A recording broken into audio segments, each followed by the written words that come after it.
book, there's about a 10 to 15-second delay, so I always like to make sure that we're definitely live before I actually start anything with the show. So I should see it pop up here real soon. So I got Dave Foster on here, guys. So if you're watching here on Facebook, there we are. We are now live on Facebook and also YouTube, and also my personal Facebook page. So right now we're on Real Estate and You Facebook page. So we're going to start this podcast real soon, but I want to introduce, for anybody that's watching on Facebook Live or YouTube or whatever, I have a real cool guest here that we got matched up through Podmatch, as I believe. Is that right, Dave? I think that is correct. Yeah, we got matched up through Podmatch, and basically what they do is they hook us up with people that are talking about things that we might be interested in this Real Estate News show. So it's kind of cool. I don't know Dave. I just met him like 5 minutes ago, right, Dave? But we're already kindred spirits. Yes, exactly. That's exactly right. So we're going to do a little show here with about 1031 tax exchanges, which is really an interesting topic because a lot of people don't know about them. It's a word that you hear about, or I should say a term that you hear, but we don't really know a whole lot about them. And we're going to hopefully get some clarity here with Dave. His name's Dave Foster, not to be confused with David Foster. I'm sure, right? I'm never confused when I look at the bank account. It said on here that you're a funny guy. You are a funny guy. This is cool. I like this. This is the kind of guest I like. So what we're going to do is we're going to start the show here, Dave. We're going to start out with this is what you're going to hear. Okay, you're going to hear that music a little bit. If you can hear that, hopefully you can hear that. And then after I'm going to introduce you. And when I introduce you, then we're going to come in and I'll say, okay, here we go. So I'm going to hit record on the actual podcast here in about a couple seconds. So that's what we're going to do. Let me just make sure one more time. We got Facebook working. Looks good. Awesome. Facebook is working. All right. So here we go. All right. We're going to start the show. So 3, 2, 1.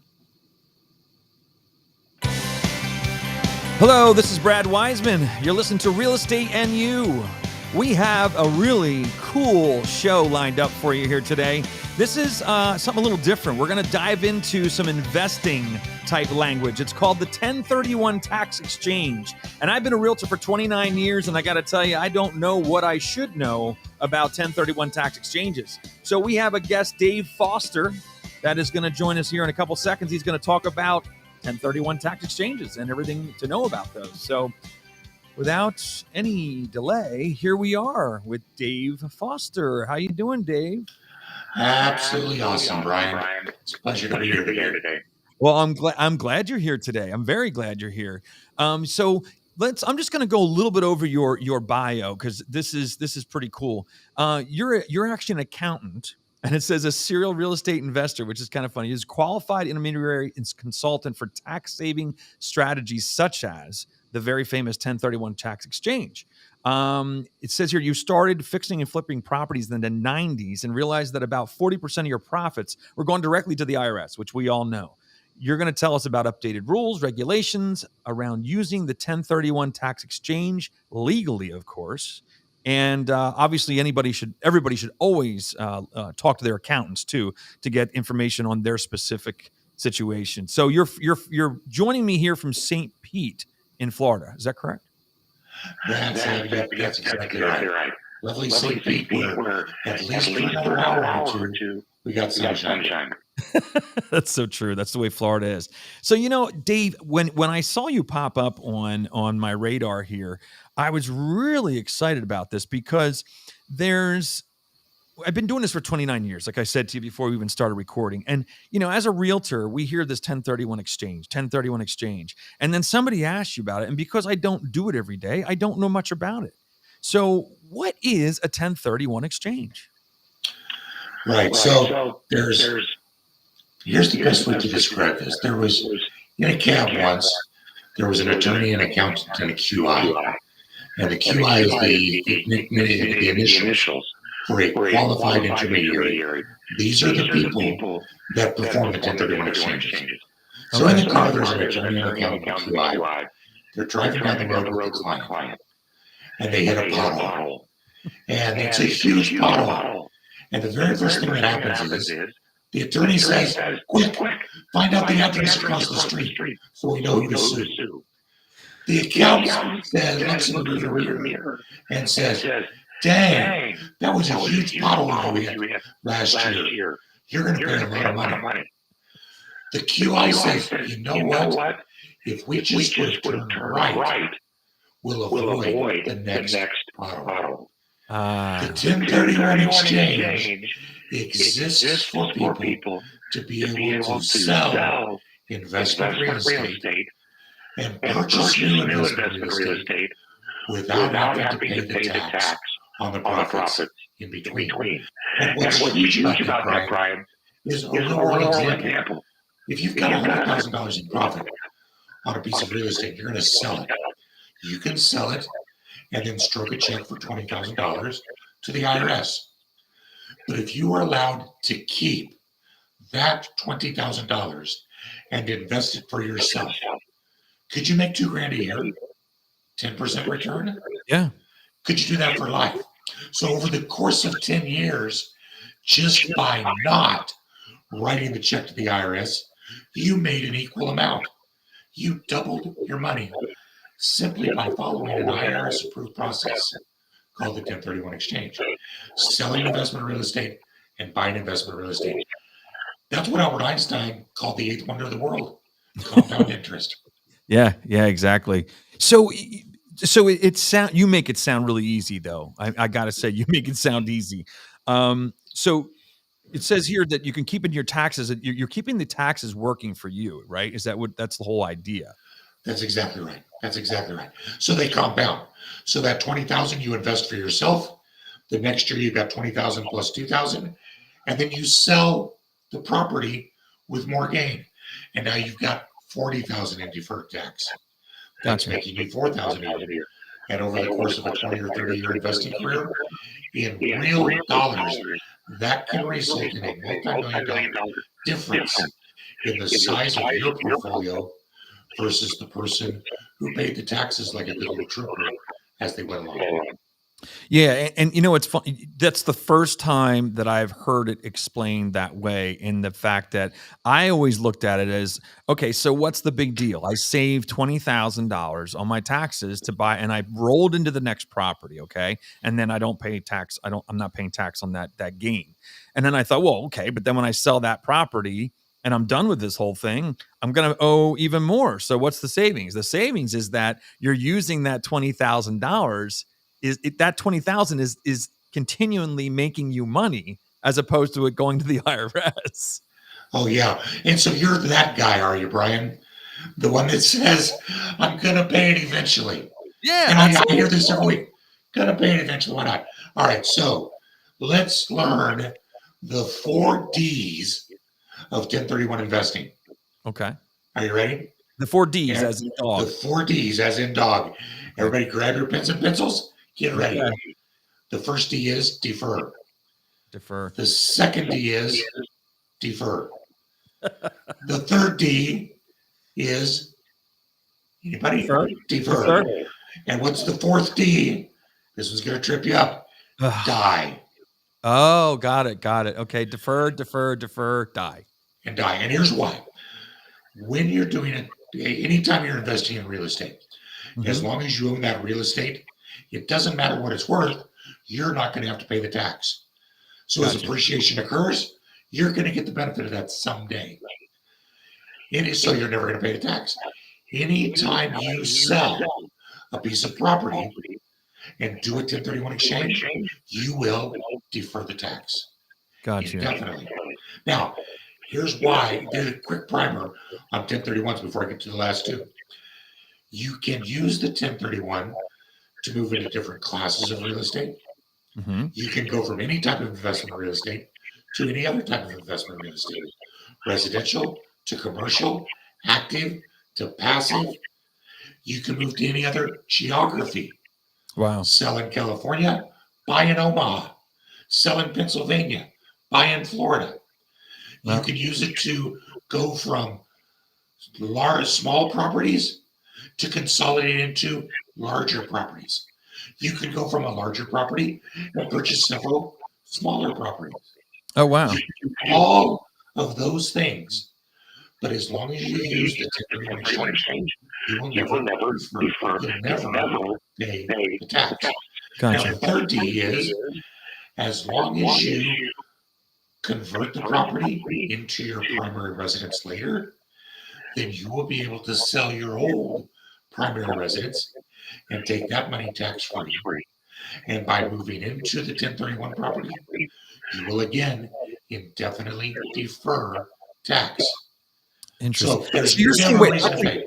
I can keep deferring, buy $1 million mansion, and then sell that, and I don't have to pay tax on that. Well, no, not quite.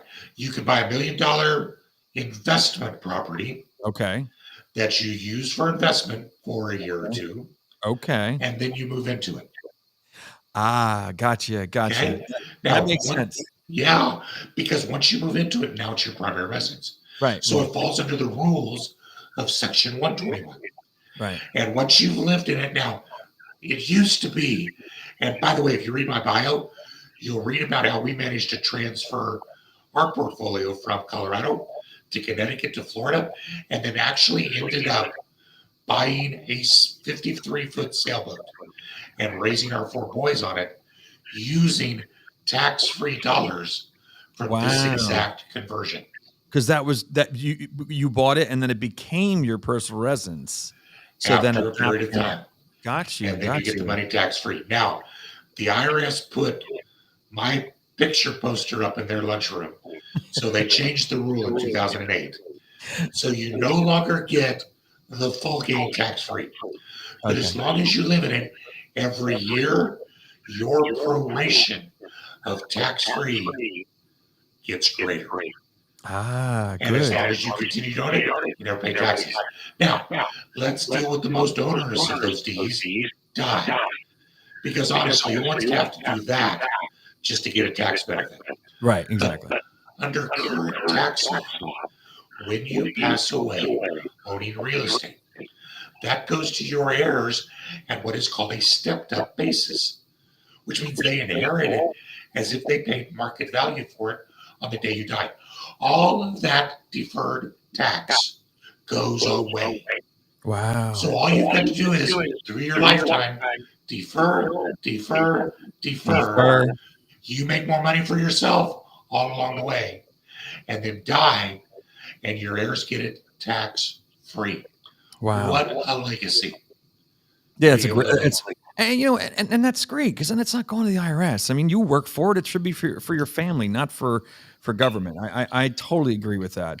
So I'm all for building roads, but building roads is one thing, and I still want to pay the least amount of tax that I can legally. And there was a very interesting metaphor that was given to me a while back.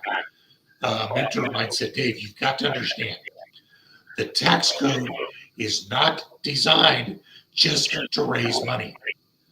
The tax code is designed to encourage behavior." Now let's think about that. I went, what? He says, yes, the tax code exists because the government wants you to do certain things. And if you do those, you're rewarded. Interesting. Now, why would they want you to do 1031s? 1031 exchanges started in 1919, and they were designed to help farmers sell their small farms and have enough cash left over to buy bigger farms. Gotcha. Today, it's so that investors can sell real estate and have money left over to buy more real estate. Because who benefits in all of that? Yeah. Well, they could pay a capital gains tax when they sell the profits, or they could do a 1031 exchange and hire a realtor, a title company, a real estate attorney, a painter, an appraiser, an inspector. So it's all putting in. Yeah. That's exactly. Yeah. And so that's the behavior the IRS is encouraging. That's a deeper thought about the IRS that I've ever heard before. It makes me look at them a little bit nicer. One of the things that I've heard. Yeah, that's true. One of the things that I've heard before, and maybe you can clarify this. I've also heard that the that you have to be careful. You can't go from a restaurant to like a 10 unit. Is that, you know what I mean? You have to stay in some kind of same line of investment, or no? Is that a misconception? No, actually, the rules of like kind are very, very broad. It Okay. is literally any type of real estate that is used for productive use in business, trade, or for investment can be exchanged for any other type. That's what's so powerful. Because if you get tired of single family residence, you can move into multifamily. Okay. Or you can move out of commercial. Here's a great one. A lot of my clients, they will go from, say, residential or multifamily investing and buy vacation short-term rentals Oh, interesting. near places where they want to visit. Because there's no prescription prohibition against some use for yourself personally. Okay. So they're able to buy a vacation property that they make money on and they use themselves. Now, where the restriction would come with like a restaurant, like you mentioned, is that you can't exchange the furnishings, the fixtures, and the equipment. Gotcha. It's just pay tax on that. Just the real estate itself, right? Okay, that makes sense. I mean, typically that's off on a separate agreement anyway. A lot of times, in a business transaction, that's really cool. So let me move on here. There's some other questions that I have here. What's the impact of investing? It says with or without the 1031. Obviously, if you're not doing a 1031, you're paying capital gains when you sell the property. I mean, that's just plain and simple. Yeah, that's exactly right. You're just going to pay the tax, and then you've got the money left over to keep investing. We do. You know what? I need to get this put up on our website. If anybody wants to email me, I will forward to you a copy of a spreadsheet analysis. Okay. Where we start with two investors. They make $100,000 on their first sale. Right. And the only thing different that they do is one does a 1031 and reinvests the profit. The other one pays the tax as they go. Right. Now, what that means is that on the first sale, the first investor has $100,000 to buy. And so they can put 20% down on a $500,000 piece of property. The investor who pays the tax only has $80,000 left. So they can only put 20% down on a $400,000 property. Got it. See the difference there? Yep, absolutely. You fast forward 5 years later, and the 1031 investor has enough left to buy a little over $1 million. The person who's paying the tax can buy a little less than $1 million. Wow. The next transaction at year 10, the 1031 investor can buy about $3 million. And the tax-paying investor can buy around $2 million. And at the end of year 20, the next transaction, so we're only dealing with 4 transactions. Right. The last and final transaction, simply by using the deferred tax, the investor doing the 1031s holds a portfolio worth about $11.5 million. Wow. The person who pays the tax has a portfolio worth about $3.5 million. Now, compounding. I'm happy for them. I know. Yeah. I'm not going to cry for that other investor. But which would you rather have? I think I'd rather have the other one. Yeah, that's definitely. No kidding. And for those who want to say, but you're going to pay the tax anyways, I say, okay, why not wait and pay the tax then? Because how many months of income is it going to take on a $12 million portfolio to pay $500,000 in tax? 4 or 5 months. Yeah, and right. You still got the properties. Yeah, exactly. Yeah, they're still making income. It's such a powerful tool. It is. It's amazingly powerful. So now what's the other thing I heard about too, and this is like, again, and I don't know if this is a misconception. They say there's a time period you have to line up. Like there's a lot of organizing to do this from what I've heard, that you've got to line this up. Like it's got to be, when this is going to settle, and then you have to have a property lined up and spend that money within 6 months or 3 months or whatever. Right. Yeah, no, that's exactly right. So the IRS lost a massive court case that spanned about 20 years. Wow. In 1996, 1994, I think. And as a result of that, they had to make 1031 exchanges usable by regular, everyday, normal people. Oh, I lost you. Now, as you can imagine, they lost a lawsuit, So how happy were they? Oh, Not very. not very happy. So they had to create a structure by which we work in. And it's almost like kind of a thumb in your nose saying, fine, we'll let you do it, but here's a process. And if you break one little piece of that process, you You're done. lose your entire exchange. Oof. So yeah, it's a very specific process. What you're referring to are the two timing requirements. You only have 45 days from the date of the closing of your sale to identify your potential replacements. And you have a total of 180 days to close on your new property. Now, after day 45, you may only close on one of the properties on that list, and the list can't be changed. So yeah, there's some time constraints that Yeah. have to be there. Now, there's steps that people can always take to mitigate those things. Shop for your new property early. I tell people in this market where things are selling in a week, why would you try to sell your old property and then go buy your new property? Go get your new property under contract. Yeah. Right. Yeah. You're so And then turn around and sell your old property. You'll get a cash offer in 3 days, close in 30, and you're off to the races. yeah. Because Which is pretty otherwise, good about it. yeah. Because otherwise, identifying properties and having them still be on the market while you're waiting to sell yours. That's Good. exactly right. That's Not in this exactly right. market. Not in this market. So tell Yeah, me, that's so, exactly what, so you have a company where you do this. So tell me, what do you do for your clients? Like, how do you work here?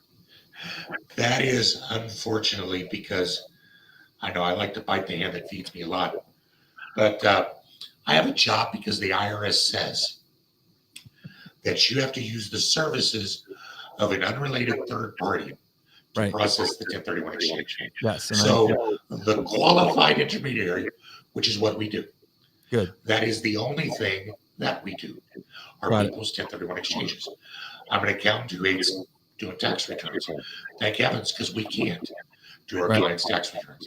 My Right. attorney partners cannot do law work. We can only do the 1031 exchange. But that's such a key role Yeah. because number one, the IRS requires it for your exchange ties. But number two, because of what you said, it's a very complicated process. Yeah. It is. And every investor needs a Gandalf who's going to be their guide to through the mines of Moria. Yeah.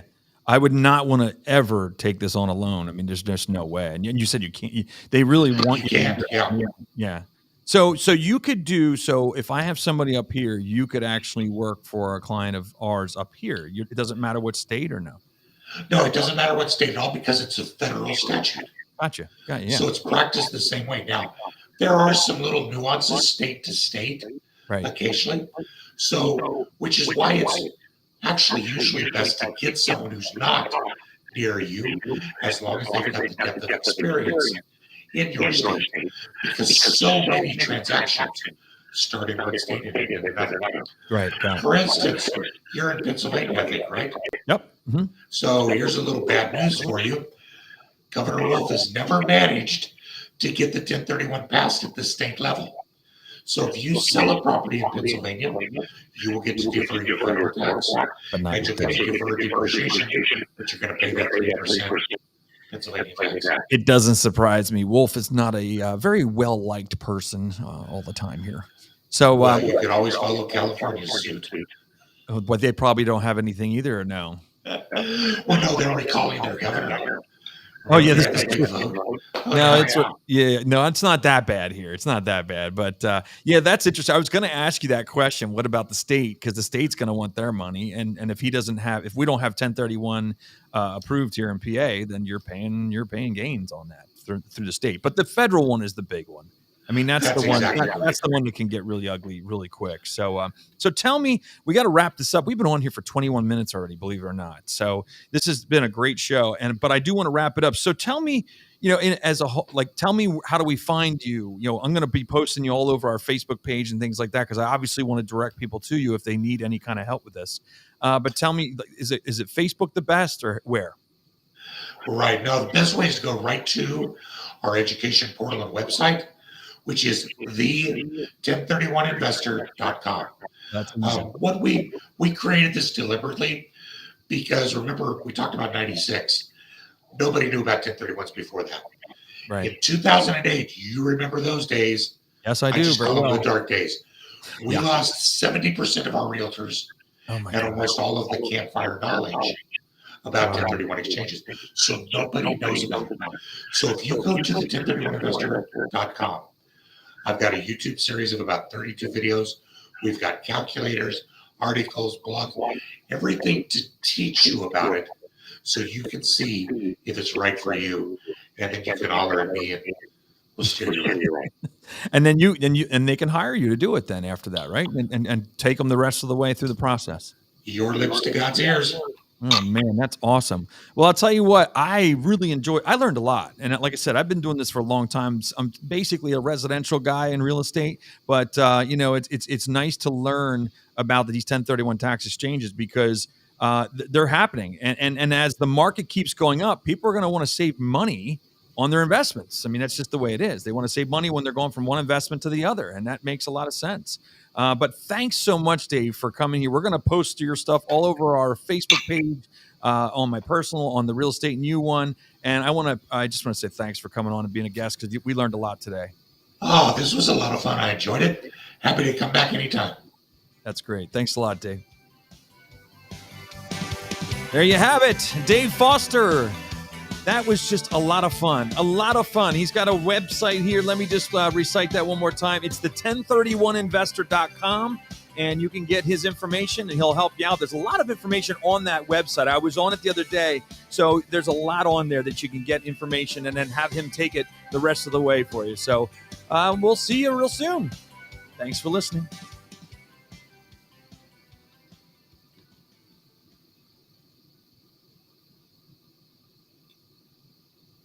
All right, so we're still live on Facebook yet, but we're going to end that real soon. Thanks a lot, Dave. That was awesome. That was a really good time. I enjoyed it. That was great. Yeah, that was really good. And it's funny. There is a lot of misconceptions though about it and how it works. And what was really cool was when you talked about it. I never thought about the money that you save as being it's money. It's worth something, and money should be making you money. So I just kept looking at this. Well, you put the 20 to here, and then then you put the 40 to the next one. Well, what I'm forgetting is that $20,000 is sitting there making you money. You know what I mean? It's creating income, passive income. Yeah, and then the interest is making money. Exactly. And you make money on that. It's the Albert Einstein quote. Everybody knows the first part that he called it the eighth wonder of the world. But here's what he finished it saying: "Those who understand it will benefit from it, and those who don't will pay for it." That's so How true. profound is that? That is so true too. Very true. Unbelievable. Well, I just want to say thanks again, man. That was a good time. And hopefully we can hook up again sometime and maybe do some updates. If anything changes in the 1031 tax exchange world, let me know because we could have you come back on and tell us more about it. Yeah, I would love to. Yeah, because there's some stuff on the horizon that may or may not be happening. Right, because right now, Congress can't decide who gets what parking spot. Yeah, exactly. And so gridlock is our friend. But it's like Gideon Tucker once said, nobody's person, property, or liberty are safe as long as Congress is in session. You got that right. Keep an eye on it. I agree with that. The less they agree on, the better off we are. All right, man. I'll talk to you later. Okay. Take care. All right. Bye-bye.